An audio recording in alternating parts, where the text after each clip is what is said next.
రెడ్డి గారిని అడిగా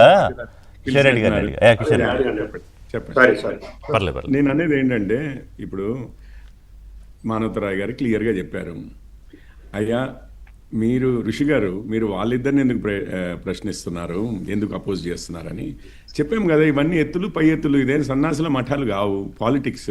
పాలిటిక్స్లో ఎవరి ఓటు ఎవరికైతే ఎవరి ఓటు బ్యాంక్ను వారు ఆకర్షించుకోవాలని చూస్తారు, ఎవరి జనాలని వాళ్ళు ఆకర్షించాలని చూస్తారు. ఆ బేస్ జనాలు పోగొట్టుకుంటే మనం గెలవలేము కదా అన్నది భావన. కాంగ్రెస్కి బీఆర్ఎస్కి బేస్ అని అంటే నేను చెప్పాను, ముస్లిం ఓట్ బ్యాంక్ కావాలి, అది ఫండమెంటల్. ఇది లేనిది సిటీలో కాదు అసలు ఎక్కడ కూడా, దేశంలోనే. కాంగ్రెస్ మీకు తెలిసిందే, దేశంలో ఇతర రాష్ట్రాల్లో వెళ్ళి గొడవ చేస్తుంటారు. ఏమని అంటే ఎంఐఎం పోటీ చేస్తుంది అక్కడ, మావి చీల్చడానికే ఇది బీజేపీ వాళ్ళు చేస్తున్న కుతంత్రం అని చెప్పి కథలు చెప్తారు. కాంగ్రెస్ పార్టీ మిత్రపక్షాలు చీల్చడానికే ఎంఐఎం పోటీ చేస్తుంది అని. మొన్న బీహార్ లో కూడా బలవంతంగా మమ్మల్ని మీరు ఎలాగా చేర్చుకోండి అని డప్పులు కొట్టి మరీ ధర్నాలు చేశారు. అంటే నేను అనేది ఏంటంటే వీళ్ళు ఎంతసేపటికి కూడా వాళ్ళకి కావాల్సింది ఒకే ఒక్క ఓటు, ముస్లిం ఓటు. మీకు ఇంతకుముందు మీరు మీకు ఒక్క విషయం, ముస్లిం ఓట్ బ్యాంక్, అవును కరెక్టే. మీరు అదే నేను చెప్తున్నాను, కరెక్టే కదా మీరు చెప్పేది. ప్రైమరీ మీరు ఒప్పుకున్నందుకు ధన్యవాదాలు, మీరు ఒప్పుకున్నందుకు ధన్యవాదాలు. కేవలం మీకు ఆ ఓట్లే కావాలి అని ఒక్క నిమిషం నరసింహారెడ్డి గారు నన్ను మాట్లాడినివ్వండి. మీరు ఇంతకుముందు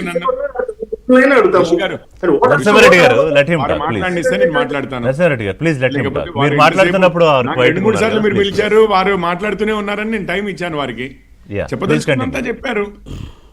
నేను జస్ట్ మాట్లాడినివ్వండి, ఎందుకు అంత అసహనము ఉన్న వాస్తవం కదా. వాళ్ళ ఓట్లు కరెక్టే, ఎవరి ఓట్లు వాళ్ళు ఇది అని చెప్పి అన్నాను కదా నేను. వాళ్ళ ఓట్లు కాదని నేను ఎందుకు అన్నాను? ఎవరి ఓటు బ్యాంకులు వాళ్ళు కావాలని, వాళ్ళకి ఎవరైతే వాళ్ళ ఓటర్లు అనుకుంటారో ప్రథమంగా వాళ్ళ చెప్పండి. మీ ఇద్దరిది చిన్న ప్రశ్న, మీ ఓట్ బ్యాంక్ ఏందో చెప్పండి.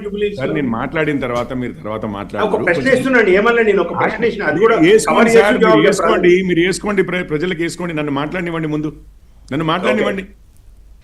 సరే ఒక్క విషయం, ఇప్పుడు అదే చెప్పాను కదా, అక్కడ కూడా బీహార్లో అక్కడిక్కడ అంటే కూడా ముస్లిం ఓట్స్ డివైడ్ అవుతున్నాయని చెప్పి మీరు మాట్లాడతారు. నేను ఒక్కటి చెప్తానండి, సింపుల్గా చెప్తాను. ఎన్నడన్నా నిజంగానే ఇప్పుడు మాట్లాడుతూ ఉంటారు కదా, హిందుగాళ్ళు బొందుగాళ్ళు అన్నట్టుగా కేసీఆర్ గారు అంటుంటారు, కానీ ఎన్నడన్నా వీళ్ళు ముస్లిమ్స్ గురించి అదే ఇన్సల్టింగ్ వాయిస్తో ఎవరినైనా జనరల్గా, అందులోనూ ఎక్స్ట్రీమిస్ట్ ఉన్నారు అనుకుందాం, ఏది 15 నిమిషాలు మాకు ఛాన్స్ ఇస్తే మొత్తం హిందువులందరినీ నాశనం చేస్తామనే వాళ్ళు అందులో ఉన్నారు. అట్లాంటి వాళ్ళనైనా కానీ ఎన్నడన్నా అమర్యాదగా ఒక వాక్కు వచ్చింది ఆ కేసీఆర్ గారి నోట్లో నుంచి కానీ. ఇంకొక విషయం చెప్తాను, ఇంకా కాంగ్రెస్ వారు ముస్లింలను మీరు కూడా చేసుకోవచ్చు కదా, ఎవరినో ఏదో చేయొచ్చు కదా అని చెప్పి ఇప్పుడు మానవరాయ్ గారు చెప్పారు, వాళ్ళ ఓట్లకు కూడా మీరు కూడా చాలా చేయొచ్చు, ప్రెసిడెంట్ చేయండి అని అడిగారు. ఎగ్జాక్ట్లీ. నేను ఒక్క విషయం చెప్తున్నా, హిందువులకు వాళ్ళు కూడా చేయొచ్చు కదండి. రేవంత్ రెడ్డి హిందూ, రేవంత్ రెడ్డి మీరే హిందువులా? ఏంటండి ఏం మాట్లాడుతున్నారండి? నన్ను మాట్లాడి మీరే హిందువులా అండి? జూబ్లీహిల్స్ ఉప ఎన్నిక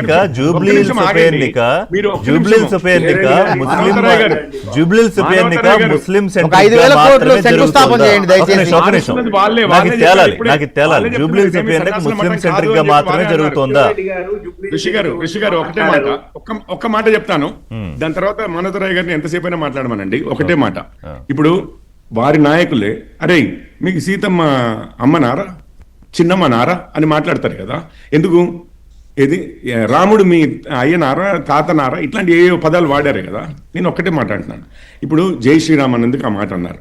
వీ లవ్ మొహమ్మద్ అనే ఒక క్యాంపెయిన్ నడిచిందండి. మరి ఆ రోజు వీళ్ళు ఎవరైనా అరే అట్లెందుకు అంటున్నారా మీరు, వారు మేము ఇటు హిందువులని అనొద్దు ముస్లింలని అనొద్దు అంటున్నాం, మేము అందరినీ గౌరవించాలంటున్నాం. కానీ వీళ్ళ ప్రయత్నం అంతా కూడా హిందువులను ఎంత అవమానపరిస్తే అవతల సైడ్ ఓట్ బ్యాంక్ రాజకీయాలు. మాకు ఓట్ బ్యాంకులు లేవండి, మాకు ఓటు బ్యాంకులు లేవు, గుంపగొత్తుగా మాకు ఓటేసేవాళ్ళు లేరు, గుంపగొత్తుగా మాకు ఓటేసేవాళ్ళు లేరు. వాళ్ళు ఏంటంటే అట్లాంటివి హిందువులు ఉంటారు. మాట్లాడమనండి, ఇప్పుడు మనోహరరాయ్ గారిని మాట్లాడమనండి. పెట్టుకోండి. నేను ఒకటే అంటున్నా, నరసింహారెడ్డి గారైనా కిషోరెడ్డి గారు మాట్లాడుతున్నా, ఒక్క మాట చెప్పాలి. ఎప్పుడైనా క్రిస్టియన్స్ ని గానీ, నేను చెప్తా వినండి, మేము అట్లా రాజకీయాలు చేయమండి. గానీ ముస్లింస్ ని గానీ వారి మతాన్ని మేము గానీ, వారి అందరినీ మతాన్ని ఆదుకుంటాం, గానీ అందరినీ ఆదరిస్తాం, అన్ని అవమానపరిచే వర్గాలు కావాలి మాకు. మాట్లాడారా భారతదేశం కాంగ్రెస్ వారు? పౌరులందరినీ చెప్పండి, ఆదరిస్తాం మేము. BRS వారు ఇప్పుడు కాదు మొత్తం మాట్లాడమంటారా? కాన్స్టిట్యున్సీ ఒక మతపరమైన ఎన్నికగా మారిపోయింది, ఒక ముస్లిం సెంట్రిక్ గా ఎందుకు వాళ్ళే మారిపోయింది చేశారండి. మనతర వాళ్ళకి బతుకు తెరువు లేదు అటు చెప్పు. వాళ్ళే చేశారు. ఈ రోజు ప్రమాణ స్వీకారం మీరు విషయం చూడండి. లేనివాడు ఏం చేస్తారు? 42% ఓట్లు రాని వాళ్ళు, ఓట్లు లేని వాళ్ళు ఏం చేస్తారు? ఏదో ఒక అంశాన్ని పట్టుకొని దాన్ని బురదల్లే ప్రయత్నం చేస్తారు. రిజర్వేషన్లు ఇస్తామని మోసపూరితంగా ఆగండి, చెప్పి, మీరే నోటికాడ ముద్ద లాక్కుని మీరే మోసపూరితంగా చెప్పి, ఆ బీసీలు బుద్ధి చెప్తారు ఇప్పుడు. వాళ్ళది 42% రిజర్వేషన్లు ఇయ్యరు మీరు. ఒక నిమిషం. కిషోర్ రెడ్డి గారు ఆగండి, నాకు ఇచ్చారు, నాకు ఇచ్చారండి, నాకు సమయం ఇచ్చారు. కిషోర్ రెడ్డి గారు ఆగండి. యూరియా ఇయ్యరు, బీసీలు నోటికాడ ముద్ద, 42% రిజర్వేషన్లు ఇయ్యరు, లాక్కుంటారు, నిధులు ఇయ్యరు, ఏది ఓట్లెట్టేస్తారని మీరు అర్థం కాకుండా మాట్లాడతారు. అదే విధంగా మధ్యలో ఆగండి, మరి మధ్యలో అడ్డుపడకండి, దయచేసి అడ్డుపడకండి, మధ్యలో అడ్డుపడకండి. ఇలా మాట్లాడితే